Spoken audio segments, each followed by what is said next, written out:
امام علی مقام کی فرمایا اسلام امن کا درس دیتا ہے. آپ نے فرمایا میں اپنے نانا جان کو سنیا جتھے ظالم جائے گا اتنے چپ رہنے والے بھی نال ہی جان. تو اس واسطے اگلی گل آپ نے فرمایا اللہ، فرمایا پھر حسین کیوں آیا کربلا وچ اللہ. پھر وہ پوری 1000 فوج نو خطاب کر دیا اپنے ساتھیوں نو، فرمایا اللہ وَإِنَّ هَؤُلَاءِ قَدْ لَزِمُوا طَاعَةَ الشَّيْطَانِ. فرمایا یزید تے یزید دے یاراں نے شیطان دی اطاعت شروع کر دیتی. وَتَرَكُوا طَاعَةَ الرَّحْمَانِ، اور اللہ کی اطاعت کو انہوں نے چھوڑ دیا. وَأَظْهَرُوا الْفَسَادِ، اور انہوں نے پوری سلطنت کے اندر فساد کو برپا کر. وَعَطَّلُوا الْحُدُودِ، انہوں نے اللہ کی نافذ کردہ اور معین کردہ حدود کو پامال کر دیا. اور وَاسْتَأْثَرُوا بِالْفَيْحِ، اور انہوں نے قومی خزانے کو لوٹ کر یہ کھا گئے، لوٹ کر کھا گئے قومی خزانے. وَاسْتَأْثَرُوا، آپ نے یہ لفظ فرمایا قیامت تک کہ جڑے قومی خزانے لو لٹتے ہون اس ویلے جڑے چپ رہن نال حصہ وصول کرن. تو ادھر حسین ابن علی کے مقابلے میں آنے کی بھی اور بن یزید کہنے لگا نماز میں آپ کے ساتھ پڑھوں گا لیکن تنخواہ میں یزید کی لیتا ہوں. حسین دے پیچھے نماز پیچھے پڑھ کے بھی دین سمجھ نہ آیا تو تسی آج کی سمجھ دیو 1400 سال تو بعد ساڑیاں تقریراں سن کے کسی نو یہ تے رب دا فضل ہوے تے او دا کرم ہوے تے کسی دا دل کھول دے تے انہوں حق ول لیاوے، یہ تے پھر بات ہے نا. ورنہ حسین ابن علی سامنے کھڑے ہون جی تے رسول اللہ دے نال مشابہت بھی رکھ دے ہون جسمانی بھی. وہ کون حسین جنہ دے بارے حضور فرمایا حسین منی وانا من الحسین. فرمایا حسین میرا تے میں حسین دا. حضور جنہ دے بارے فرمایا حسین منی وانا من الحسین. احب اللہ من احب حسینا، اللہ او دے نال پیار کرنا جڑا حسین نال پیار کرنا. حسین سبت من الاسباط، اور حسین خاندان نبوت کے چشم و چراغ ہے. اور حضور نے فرمایا ان الحسن والحسین سیدہ شباب اہل الجنہ. فرمایا یقیناً اس بات میں کوئی شک نہیں کہ حسن اور حسین دونوں جنتی جوانوں کے سردار ہیں جن کی زبان رسول اللہ نے خود چوسی ہو، اور جن کو ممبر پر بیٹھ کر حضور نے حسن اور حسین کو آتے ہوئے دیکھا اور وہ لڑکھڑا کر آ رہے تو حضور نے خطبہ چھوڑ کر دونوں شہزادوں کو اٹھا لیا ہو. جن کی یہ شانیں ہوں ان کے پیچھے نماز پڑھ کر بھی کوئی دین کو نہ سمجھے اور پھر جا کر ڈیوٹی پر کھڑا ہو جائے حسین کو روکنے کے لیے. بس یہ بات ہمیشہ میں یہ کرتا ہوں، خدا کا وہ شکر ادا کرے کہ جس کے دل کے اندر حضور کی محبت، حضور کے صحابہ کی محبت، حضور کے اہل بیت کی محبت اور دین کا درد موجود ہے. تو بتاؤ حسین سامنے کھڑے ہوں گفتگو ایسی فرما رہے ہوں. ہاں جی، اور حسین ابن علی کی زبان سے اپنے ایک تو میں صدیوں کے بعد حدیث پڑھوں تو آپ میرے پڑھتے ہوئے ہی آپ اشش کر اٹھے. کیا میں پڑھ دیں وہ لمبی حدیث. عن الحسن ابن علی قال سالت خالی ہند بن ابی اعلی وکان وصافا عن حلیت رسول اللہ صلی اللہ تعالی علیہ وسلم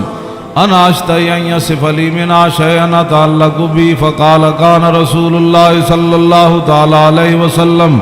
فخما مفخما یتلال وجو تلال القمر لیلۃ البدر فذکر الحدیث بطولی قال الحسن فقتمت الحسین زمانا ثم حدثت ووجدت قد سبقني إليه فسأله عما سألت ووجدت قد سأل أباه عن مدخله وعن مخرجه وشكله فلم يدع منه شيئا. قال الحسين سألت أبي عن دخول رسول الله صلى الله تعالى عليه وسلم فقال كان إذا أوى إلى منزله جزا دخوله 3 أجزاء جزءا لله عز وجل وجزءا لأهله وجزءا لنفسه ثم جزا جزء بينه وبين الناس فيرد ذلك بالخاصة على العامة ولا يدخر عنهم شيئا. وكان من سيرته في جزء الأمة إيثار أهل الفضل بإذنه وقسمه على قدر فضلهم في الدين فمنهم ذو الحاجة ومنهم ذو الحاجتين ومنهم ذو الحوائج فيتشاغل بهم ويشغلهم فيما يصلحهم والأمة من مسألتهم عنه وإخبارهم بالذي ينبغي لهم وَيَقُولُ لِيُبَلِّغِ الشَّاهِدُ مِنْكُمُ الْغَائِبَ وَأَبْلِغُونِي حَاجَةَ مَنْ لَا يَسْتَطِيعُ إِبْلَاغَهَا فَإِنَّهُ مَنْ أَبْلَغَ سُلْطَانًا حَاجَةَ مَنْ لَا يَسْتَطِيعُ إِبْلَاغَهَا ثَبَّتَ اللَّهُ قَدَمَيْهِ يَوْمَ الْقِيَامَةِ لَا يُذْكَرُ عِنْدَهُ إِلَّا ذَلِكَ وَلَا يَقْبَلُ مِنْ أَحَدٍ غَيْرَهُ يَدْخُلُونَ رُوَّادًا وَلَا يَفْتَرِقُونَ إِلَّا عَنْ زَوَاكٍ وَيَخْرُجُونَ أَدِلَّةً يَعْنِي عَلَى الْخَيْرِ قال فسألت عن مخرجه كيف كان يصنع فيه قال كان رسول الله صلى الله تعالى عليه وسلم يخزن لسانه إلا فيما يعنيه ويؤلفهم ولا ينفرهم ويكرم كريم كل قوم ويوليه عليهم ويحذر الناس ويحترس منهم من غير أن يتبي على أحد منه بشره وخلقه ويتفقد أصحابه وسأل الناس عما في الناس ويحسن الحسن ويقبيه ويقبح القبيح ويبهيه معتدل الأمر غير مختلف فيه لا يغفل مخافة أن يغفلوا أو يملوا لكل حال عنده عتاد لا يقصر عن الحق ولا يجاوزه الذين يلونه من الناس خيارهم أفضلهم عنده أعمهم نسية وأعظمهم عنده منزلة أحسنهم مواساة ومبازرة قال فسألت عن مجلسي قال كان رسول الله صلى الله تعالى عليه وسلم لا يقوم ولا يجلس إلا على ذكر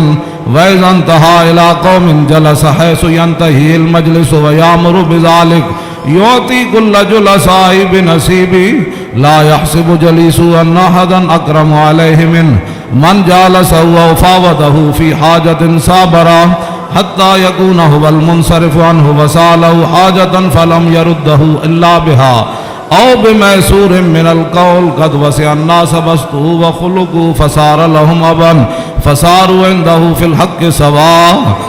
مجلس علم وحياء وصبر وأمانة لا ترفع فيه الأصوات ولا توبن فيه الحرم ولا تنسى فلتات متعادلين يتفاضلون فيه بالتقوى متواضعين يوقرون فيه الكبير ويرحمون فيه الصغير ويؤثرون ذا الحاجة ويحفظون الغریب۔ امام حسن فرماتے ہیں میں اپنے ماموں جان کو ہند ابن ابی آلہ کو پوچھا وہ حضور دا حلیہ مبارک بیان کرتے سن تے میں انہاں کو سوال کیتا کہ مینوں بھی کوئی شاید دسو کہ میرے نانا جان دا حلیہ مبارک کیو جیسی میرے نانا جان دی مبارک اکھاں کیو جیاں سن حضور دیاں پلکاں کیو جیاں سن حضور دی پیشانی مبارک کیو جیسی حضور دا سر اقدس کیو جیسی حضور دے مبارک ہتھ کیو جیسن حضور دیاں کلائیاں کیو جیسن حضور دے کندھے مبارک کیو جیسن حضور دا سینہ کیو جیسی رسول اللہ صلی اللہ علیہ وسلم دیاں زلفاں کیو جیاں سن حضور دی مانگ کیو جیسی رسول اللہ دی پاؤں مبارک کیو جیسن حضور چل دے کیویں سن حضور مسکراندے کیویں سن حضور کسے وال توجہ کیویں فرماندے سن حضور گفتگو کیو جی کردے سن کہندے میں اپنے ماموں جان کو ساریاں گلاں پوچھیاں تے فقطم تو قال الحسن و فقطم تو الحسین زمانہ امام حسن فرماندے میں یہ حدیث چھپا کے رکھی میں پوچھتے لئی سی لیکن میں یہ حدیث چھپا کے رکھی حسین کوڑوں کوئی موقع آئے گا تو میں کہاں گا بھائی جان یہ تو انہوں پتہ ہے ساڑھے نانا جان دے ابرو کی ہو جیسن کہندے میں بڑا عرصہ چھپائی رکھی تے جدو میں حسین نو حدیث بیان کرن لگا تے قد وجدتو قد سبقنی الیہ فسالو اما سالتو کہنے لگے میں حیران ہو گیا امام حسن فرماندے میں حیران ہو گیا کہ جیڑی گل میں بعد پوچھی سی حسین اپنے ماموں کو پہلے پوچھ چکے سن۔